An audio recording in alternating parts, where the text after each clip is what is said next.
makkiyatun aaje ɗe ko capanɗe nayi e ɗiɗi bismillahi rrahmani rrahim ko woni sababu aya o jippade ko Abdullahi Ibn Oum Maktoum ko sahaba nelaaɗo Allah on noon ko gumɗo o wiyete ko Abdullahi Ibn Oum Maktoum ibnu Surayh bun Malik bun Rabi'at al-Fihri bun Amir bun Luway a faamide o jokkinte noon koye taani ko kanko on ɗon wiyete ko Atikata bintu Amir al-Makhzumi kanko Abdullah Ibn Maktoum ko jaɓɗo Allah ko ɓooy kanko yumma Kharijata ko ɓi yummum yumma Kharijata koɓe ndendi yummiraɓe Saudi on ɗon saha noon o meeɗino ko gumɗo o are nelaaɗo Allah sallallahu alaihi wasallam o tawiɗen konngolli Makka sey bata en utu bata en Abu Jahli en Abbas en Umayyata en Walid ibn al-Mughirata en eɓe ngoni galle nelaaɗo Allah yo nelaaɗo haalanɓe diine ɗum addiɓe ɗon nelaaɗo wi ene haalanaɓe diine ene joorti mbele ɓe jaɓa Allah mbele diine o heewa doole nde wonno ɗi gay kokkolli so jaɓi Allah tan diine heewa doole fu ɗum tan on saha noon kanko Abdullahi Ibnu Oum Maktoum o ari o yiyata o wone haalde omo haalde nelaaɗo Allah o tinani nelaaɗo wonɓe haaldata o wone wiide ya Muhammad allimni andinam janginam ko Allah andinma ko nelaaɗo noon artiri yeeso mum seeɗa wi ɓeeɗo heefereɓe kamɓe fof adɓe gaydiniri diinam o ɓe mbi rewe am ko yimɓe wumɓe en rewe am ko wasde o wi noon tan e ɓernde makko aɗa noddami e dow ɗum ɗo aɗa carami gayno kalanmi ko kono noon ko e lestan nelaaɗo haali ɗum Allah jippini aya o Allah wi abasa ñirɓini yeeso mum nelaaɗo Allah sallallahu alayhi wa sallam wata walla o runkitima holko woni sababu an ja'ahu al-a'ma urtan gumɗo are makko Allah wi wa ma yudrika ko andintuma an Muhammad la allahu yama jo oɗo Abdullahi Ibnu Maktoum yazakka yama jo o laaɓa e bakkar sabu ko nanata e maako aw yazakkaru walla o wacco so waccorima fatan fa'uhu zikra nafama waaju o so heɗima e ma amma man istaghna so tawi ko on mo ganduɗa ko galɗuɗo jawdi fa anta lahu an wonande on tasadda aɗa sohliri aɗa wali aɗa fali sabu ɗum aɗa huccite muɗum wama aleyka ala e ma Allah yazakka nde o gonɗinta so gonɗinani wona bakkan ma an so jaɓi wona an so salima wona an wama aleyka Allah yazakka ala e dow ma Allah yazakka so tawi o laaɓani ala e ma baasi wasdemo laabde nde ala e ma baasi an o ɗo so jaɓani Allah wasdemo jabde Allah nde ala e ma baasi an nelaaɗo Allah wama aleyka Allah yazakka wa amma man ja'aka so tawi ko on garɗo e ma yas'a ene yaha wa huwa yakhsha tawa kadi ene huli Allah holi on gumɗo o fa anta anhu an ga makko tala ha aɗa sohliri kalla oto wattu ɗum innaha ɗeɗo ayeje tazkiratun ko baajorɗe tagore nde faman sha'a zakarahu on kaƴo waccorade ɗeɗo ayeje yo waccoro ɗeɗo fi suhufin ɗe goni koye kayitaji mukarramatin teddinaɗi to Allah marfu'atin ɓamtaɗi to asamanuji muɗo haratin cennaɗi seyɗane memata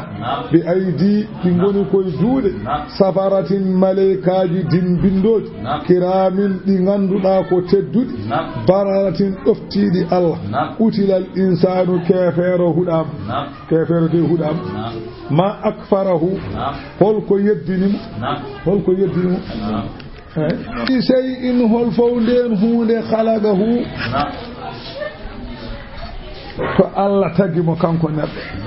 hol nden hunde nde Allah tagi mo min nutfatin aywa Allah tagi mo koye toɓɓere o woni min nutfatin halagahu koye toɓɓere Allah tagi mo fa qaddarahu Allah hoddiri toɓɓere nde wontude heɗɗere caggal ɗum nde wonti heɗɗere summa sabila nde o wonti heɗɗere o wonti hettere o woni neɗɗo ha o timmi summa sabila yassarahu laawol yaltude mo e reedu yummakko Allah newni o yalti ko Allah wi baɗɗomo noon Allah wi kanko jeddo ummital yo ƴewno tagira o taga koye toɓɓere toɓɓere nde wonti heɗɗere heɗɗere nde wonti hettere o woni neɗɗo ha o woni neɗɗo e reedu yummakko summa sabila yassarahu Allah newnanimo laawol yaltude summa amatahu gurnuɗomo yaltinimo boowal o wuuri o woni ha o woni neɗɗo o wuuri ko Allah haaji caggal ɗum Allah waramo fa agabarahu Allah yamira yo ubbe o ubbe on ɗon kay summa caggal ubbede nde so ɓenni baɗanɗomo ɗeɗo geɗe fof so tawi waɗi ɗum ɓenni o kay ida saa ansarahu o kay so welama ummiti noon o kay ida saa ansarahu o so welama o ummitintimo kalla ko gonga nde wonno neɗɗo o lamma yagdi suwa wadde ma amarahu ko Allah yamiri ɗum neɗɗo waɗani ko Allah yamiri falyanzuril insanu yo neɗɗo ndaara o tesko ila ɗa'amihi fewde ñamde makko kayfa qaddara wa dabbara lahu holno Allah hoddenimo ko ñamata holno Allah fewjiranimo ko ñamata yo ƴeew Allah wi ƴeew min dokkimami ko ñamɗa Allah wi inna no minen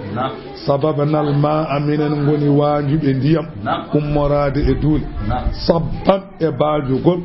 humma saqaqanal arda caggal nde ndiyam ɗam yani leydi min ceeki leydi ndi min ceeki ndi fuɗi saqqan e ceegol fuɗi heen fa anbatna fiha min punni e leydi he habban ko wiyete gawri wa inaban e ko wiyete masalan anen de reseji wa qadaban e ko wiyete gawri mbiteedi ɓuttu ko gawri anani de gawri kecciri wiyete noon wa zaytunan e gawri ne wiye zaytun wa nakhalan e tamaroje zaytuneje kam ko leɗɗe mbiyete wona wa hada'iga sardinŋaji gulban kewɗi leɗɗe wa fakihatan e muyanteje wa abban e ñaande ko jawdi ne dura Allah wi ɗeɗo geɗe fof mbaɗanmi on mata an ko dahmirgol lakum wonande on ñaamon gawri ndi ñaamon tamaroje ɗe berem refi ɗi e geɗe ɗe jawdi won ñaam wali an amikum onon e nemoraji mon fa ida jaati sakhatu so tawi wuttago ɗimmiwo ngo ari mbi hol on ñalawma noon o yawma yafirru lmar'u min akhi ñalawma mo neɗɗo dogi miñum dogi mawnum wa ummihi dogi yummum wa abihi dogi baamum wa sahibatihi dogi joom suudu mum wa banihi dogi ɓiɓɓe mum o wi holko woni sabab ko ɓe dog o wi li kulli imri'in kala neɗɗanke yawma idin on ñalawma minhum e maɓɓe sha'anun yughnihi alhaali mum yoni ɗum goto fof alhaali mo wondi e dow mum o yughnihi ene yona ɗum tan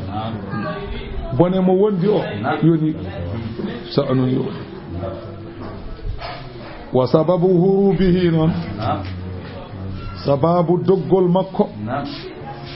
ko min muɗalabatihim lahu bi huquqihim o dogiri ko hade yimɓe ɓe mbiide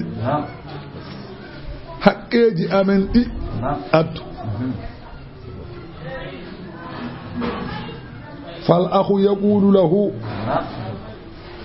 miiraɗo o walla mawniraɗo wiyamo lam tuwasini bi malika jawdi ne nanƴande a rokkanumi hen wal abawani yummakko e bammakko yaqulani mbiyamo basarta fi birrina minen a ɗigganano min o doga wasahibatu joom suudu makko taqulu lam tufini haqqi minne a timminanani mi haqqam joom suudu o wona wiide noon wal banuna ɓiɓɓe ɓe yaquluna gona wiidemo ma allamtana minen a janginano min wa ma arsattana minen a fewnano min famide ɗum ɗo ɓe mbi ko ɗum woni sababu ko neɗɗo one doga yawmal qiyamati ndeke kay so neɗɗo itti ɓi nanni jangde on kam dogata wadde on ɓiɗɗo o komo dogata ɗum so ɓiɗɗo o rewani Allah ko hollima he a hollimo Allah o yi ko dagi o yi ko armi so jere walla so yo jooɗo ko wonnoma ko ana waɗi a hollimo Allah o yi ko dagi o yi ko harmi so waɗi kom kaya ɗum kam wona haaju ma an kay so yiɗi ñanden kam an kam ka jattintoɗo a dogata ɓiɗɗo kam sa soyni ɗum a dogata heddiɓe noon aɓa dogdude ɗum kono ɓiye o kam kadara so yiɗi wa nani mo tottima ceerno kaari o janggim ala ko mbawmi hen omoni hollimo ko dagi mi hollimo ko harmi aw lama yatabayyana lahu min ajzihim won wiɓe ala ɓe dogirta ko feeñanimo kanko neɗɗo o ala ko wawi o feeñanimo kanko neɗɗo o yummakko e bam makko e ɓiyi ko e mawni ko ala ko mbawe makko min ala ko mbawanimo hewuni wa adamu naf'ihim lahu ɓe mbawa naftemo aw li kasarati suhlil insani bi nafsihi walla sabu hewde neɗɗo sohla muɗum fa yadhasu min gayrihi wa kullun waagi on ñande hen o mugete o wi fof no ma wat yawmal qiyamati so Allah haaɗi kulli mri'in minhum ene woodani kala neɗɗo e maɓɓe sha'anun alhaali yugnihi mo ene yana ɗum goto fof ne jogii ñande hen alhaali mo ene yana ɗum ɗum woni li kulli mri'in minhum ene woodani neɗɗo kala neɗɗanke minhu e maɓɓe sha'anun alhaali yugnihi mo ene yana ɗum bo fof ne jogii probléme on tan yoni ɗum ala probléme goɗɗo ma waɗi wujuhun ñande hen jiya jeese yawma idin on ñalawma jiya jeese musfiratun ko jalbinaɗe jeese jalbuɗe dahikatun jaloje beltiɗe mustabshiratun ɗe ene belto ɓen goni jeese juɗe wo wujuhun jiya jeese yawma idin on ñalawma alayha ene dow mumen gabaratun ko wayno pundini jeese ne ɓawli ne mayno futuro ndum tarahaquha ene meewo e majji ɗataratun ko wiyete niɓɓere ulaika ɗeɗon jeese noon ɓen umul kafaratu ɓe mbiyete hefereɓe yo Allah dandu en hen alfajaratu ɓe ganduɗa ko fajireɓe suratu takwiri simore nde ko noon nde wiyete makkiyatun aye ɗe ko nogas e jeenayyi o wi وفي الحديث من سره أن ينظر إلى يوم القيامة كلام غندودا إن ولي يد يوم القيامة يو جنغو إذا الشمس كورت إذا السماء انفطرت إذا السماء انشقت دو تي موجه تات سا جنغي دسن وينا يدرغ سدي يد درغ ران جنغو الذي بسم الله كو إند الله الرحمن كو إند الله الرحيم كو إند الله الذي إذا الشمس ستبي نانغ كورت tappo dirama annore nde ittama wa idha nujumu ستبي kode in kadarat pukkima e dow leydi kanji fo de caame leydi wa idal jibalu so tawi kaaje ɗe suyirat ɗe gittama e palasuji majji ɗe gonti punti wa idal isharu so tawi ɓesɗi geloɗi pellitti uɗɗilat ɓolɗinama gaynako ala ɓirowo ala wa idal wuhusu so tawi poñɗiɗi fof husirat ndendinama caggal ummitat ɗiya joftima ɗiya kawno ngel yoftama pettuno ngel yoftama ganno ngel yoftama wiyama gonte leydi jeehi wa idal biharu sujjirat so tawi maaje ɗe pop ɗe ndendinama ɗe kuɓɓama wattama jeygol weddoyama jahannam wa idan nufusu so tawi pittali ɗi zubbijata cindonirama e ɓalli wona pittali guittete moftoye so tawi yawmal qiyamati pittali ɗi fof cindinirama e ɓalli mumen wa idal maw'udatu so tawi gueɗe ubbanoɗe yimɓe jibina ɓiɗɗo debbo gubba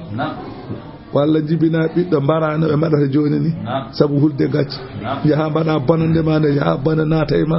naña ɓinguel ngara mbara ɓinguel mbiya aɗa hersini koko mbaɗɗa ko a hersani wadde ko mbaɗɗa ko aɗa hersa wambude a wambar kay so ɗum namdoyama koko namdete mo ɗeɗɗuɗa tarude ha maayi pago gubbuɗa o on ko namdete o idal maw'udatu su'ilat ubbanoɓe waranoɓe e mere ubba ɓen so tawi namdama bi ayi zanbin qutilat su'ilat yani so tawi namdama bi ayi zanbin qutilat hol fof bakkar koɓe mbarda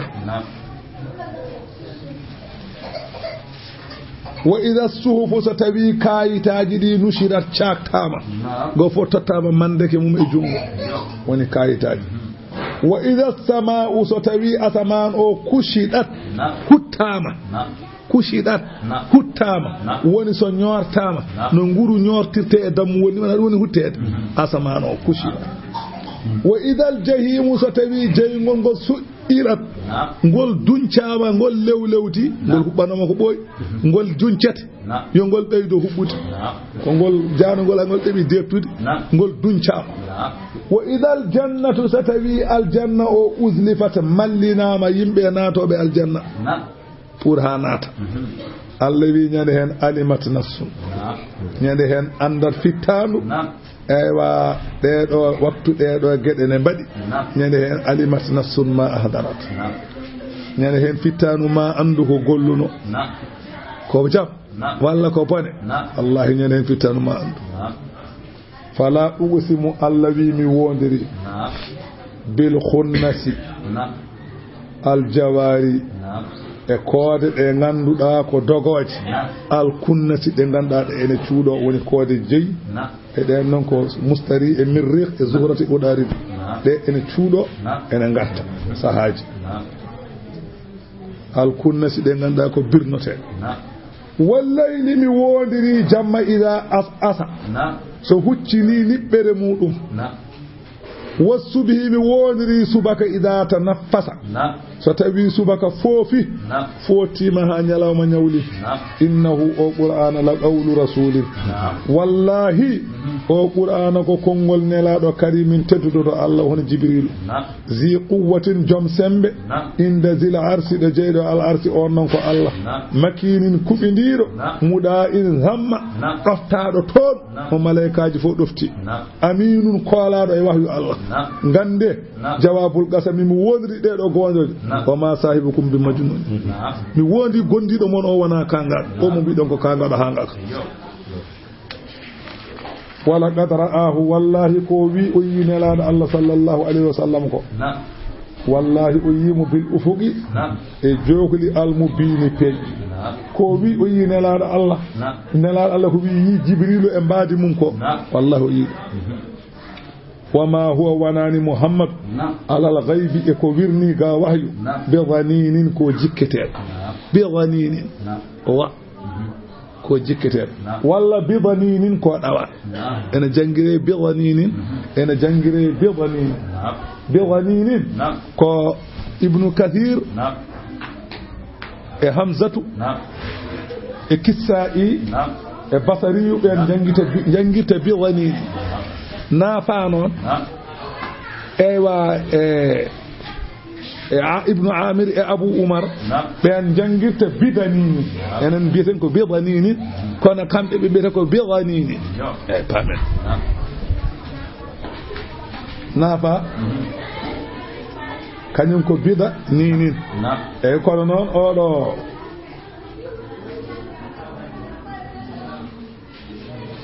qira'atu asim kañum ko bida ninin nde wonno oɗo ko asim ko qira asim ko bida nini wiyata wonani nelaɗo Allah bida ninin ko tumaka wa amma bida ninin ko ɗawaɗo ko wona ɗawaɗo wama huwa wanani qur'ana o bi qawli shaytani wallahi qur'ana wana kongol shaytani rajimin diddal fa ayna tadhhabuna so on jeddi qur'ana oto paado l'akhara in huwa wanani qur'ana illa zikrun so wana ko wa'zu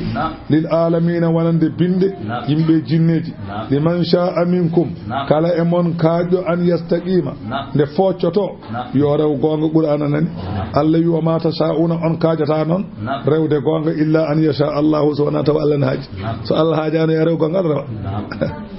rabbul alamin jeydo bin suratul infitar sumore de ko non de wete makkiyatun aaje ko sappo e jeenay bismillah ko inde Allah arrahman ko inde Allah arrahim ko inde Allah idha samaa'un fadarat so tawi asaman o sekima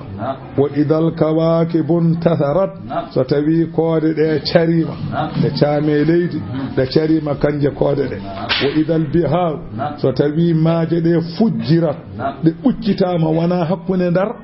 maayo welgo ngo e maayo hango wi ko baynahuma barzakhun so itti ɗum ɗe ndenti kanje fof ngoya jille ngoya wonti maayo woto yawmal qiyamata Allah wi fof yo wonto joygol fatete jahannama wa idal qubur so tawi qabriji ɗi bu'thirat ɗe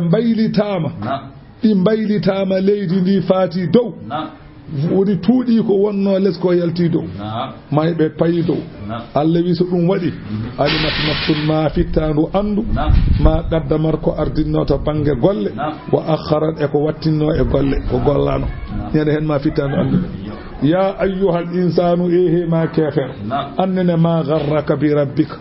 holko homtuma e joome alkarimi tedduɗo ha gofɗa ɗum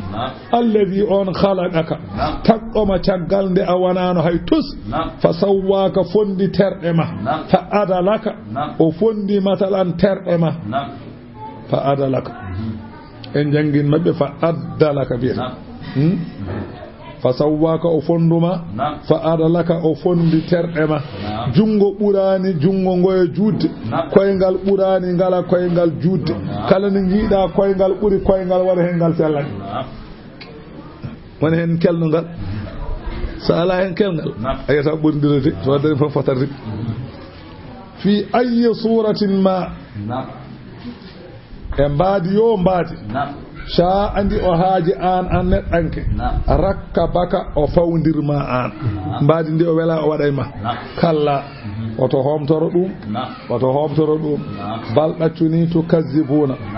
oɗon penna biddini ñalawma jogti wa inna aleykum ene mon onon makkanaji la hafidina malaikaji deenoji golle mon kiraman tedduɓe to Allah katibina windoɓe wonande golle ɗe yalamuna kanji malaikaji ɗi iɗi gandi ma tafaluna dendagal ko golloton innal abrara ay julɓe gomɗuɓe limanagu mumen ɓe lafi naimin goni koye neyamaji hone aljanna wa innal fujjara ay hefereɓe ɓe lafi jahimin koye jeygol kuɓɓowol yasalawna ha eɓe naata e jeygol ngol eɓe cippira e nguleki jeygol yawma dini ñalawma jum wa ma hum wonani kam bi ghaibina keɓe yaltoɓe jeygol ɓe jaltata wa ma adraka muhammadu ko andintuma ma yawmuddini ko woni mawnugol o ñalawma summa refti kadi ma adraka an muhammadu ko andintuma ma yawmuddini ko woni mawnugol o ñalawma sa anda o ñalawma yawma la tamliku ñalawma mo ganduɗa nafata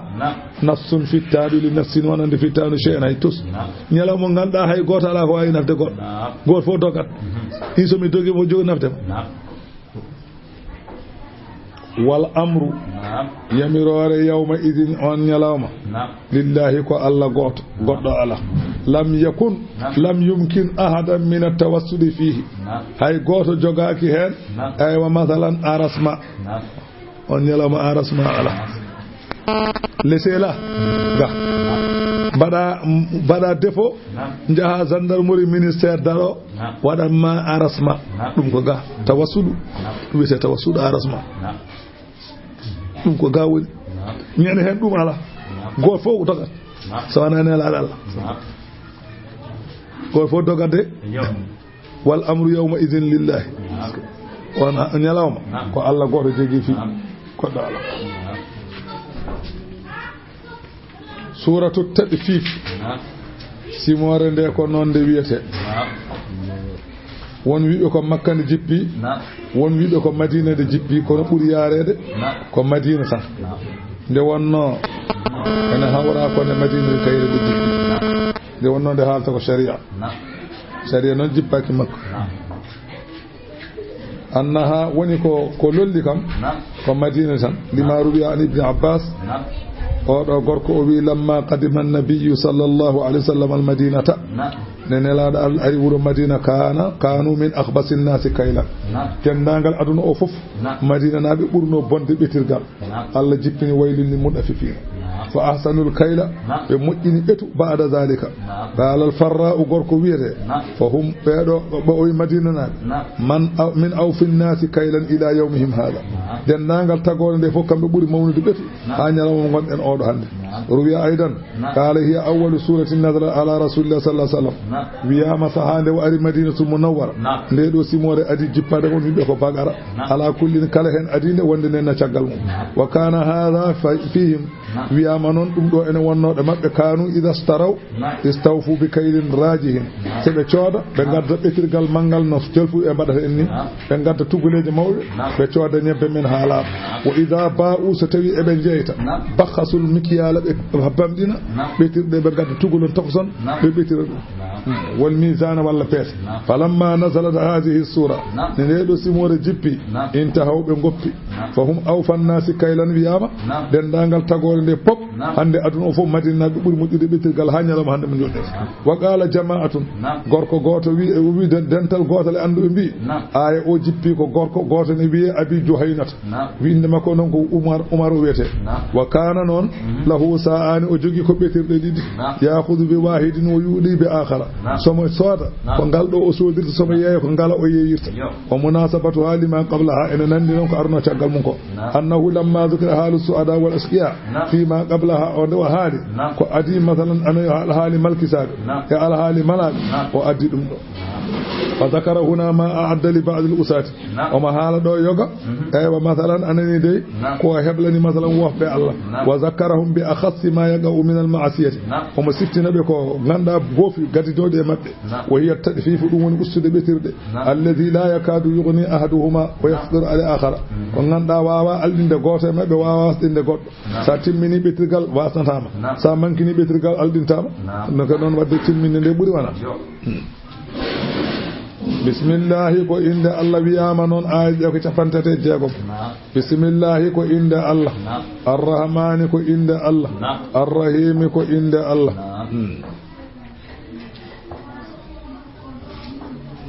Allah wi waylun konngol lepte walla caangol nanoto jahannama wodani lil muɗaffifina wonande ɓe ganduɗa ko ustoɓe ɓetirɗe allazina no ɓen isaktalu so tawi ene ɓeta alannasi e yimɓe yastawfuna kumnino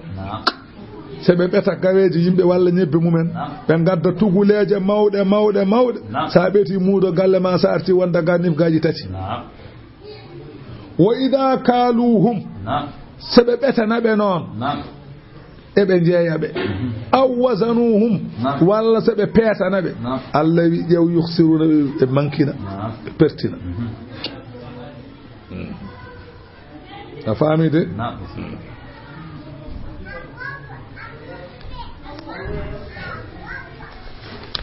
Allah wi ala yazun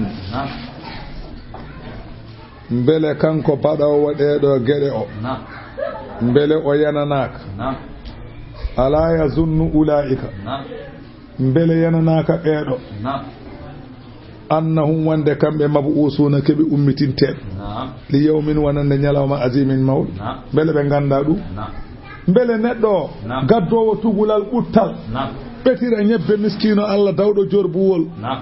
walla dawɗo jowgel walla dawɗo beelel baɗine addi ñawon mum ne ƴawa ko ñaami gadda tugulal ɓuttal ɓetira ɗum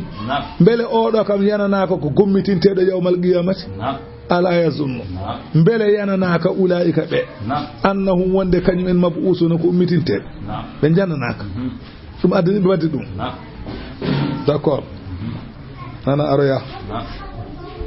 leel de kono ara wiɓe leel kono bone nana yeeso o fil hadis as-sahih hadis celluɗo o wi 50 bi 50 o wi geɗe joyi ene gadda geɗe joyi o wi geɗe joyi ene gadda geɗe joyi o wi ma nagadal ahdu qawmun illa salladallahu ma nagadal ahda qawmun illa salladallahu alayhim aduwahum o wi wonani sababu wurtede bonɓe e dow yimɓe so wona gustugol aadiji pirtude aadi ngaadodira e neɗɗo pirta aadi o wi kala nde Allah jarriborma ɗum ma Allah jarribore annene gaño ma wurtede ma kala ko ngaadodirɗa pirta mbasa wadde kala ko poɗodirɗa mbasa wadde o wi ɗum kala nde mbaɗɗa ɗum Allah wurta ma gaño ma wa ma hakamu bi gayri ma anzala Allahu illa fasa fihimul haqq o wi kamɓe tagore nde Allah ñaawata e maɓɓe ɓe ñaawa ñaawoje ɗe gonaɗe Allah jippine qur'ana mum ɓe ñaawirta qur'ana ɓe ñaawira ko ɓe mbela so wona Allah wurtanɓe basal kala nde Allah jarribori yimɓe ñaawirde ko wona deftere Allah ganda ma Allah wurte mumen basal ha darga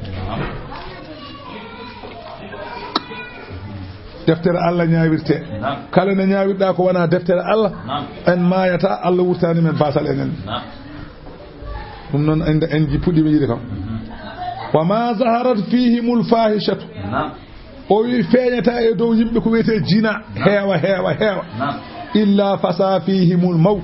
kala nde jina heewi yimɓe mayɗele kewata non sa tan ko temedde mayi ujunnaje mayi capanɗe mayi gotel mayanno watta wonde temedde hin ƴeew en dañani ko ne hol gandu ko mayata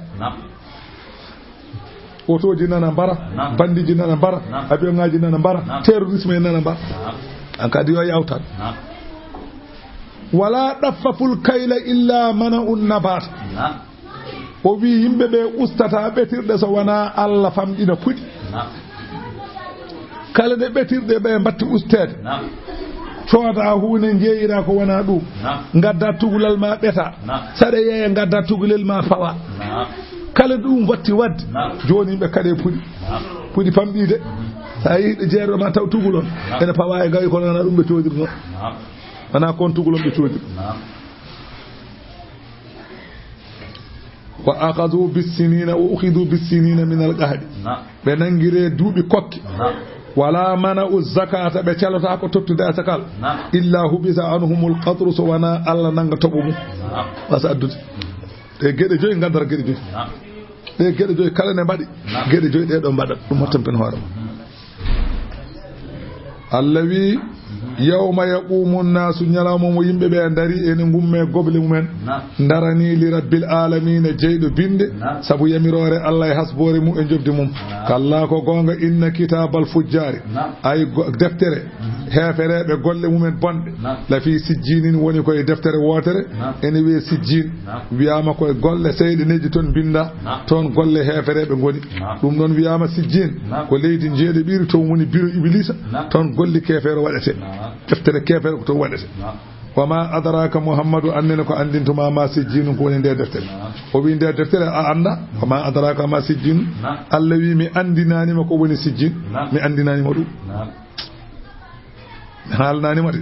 wama adraka mi haalananima ma sijjinu ko wiyete sijjin mi haalananima ɗum mbiɗa haalanma noon joni sijjin kitabun ko deftere marqumun nde ganduɗa ko takkani waylun konngol lepte yawma idin ñande hen lil mukazzibina wodani fennude allazina no ɓen yukazzibuna ɓe ganduɗa ene penna bi yawmiddini ñalawma jobdi wama yukazzibu bihi fennata ñalawma darga noon illa kullu mu'tadin so wona mo ganduɗa ko jawtuɗo kadde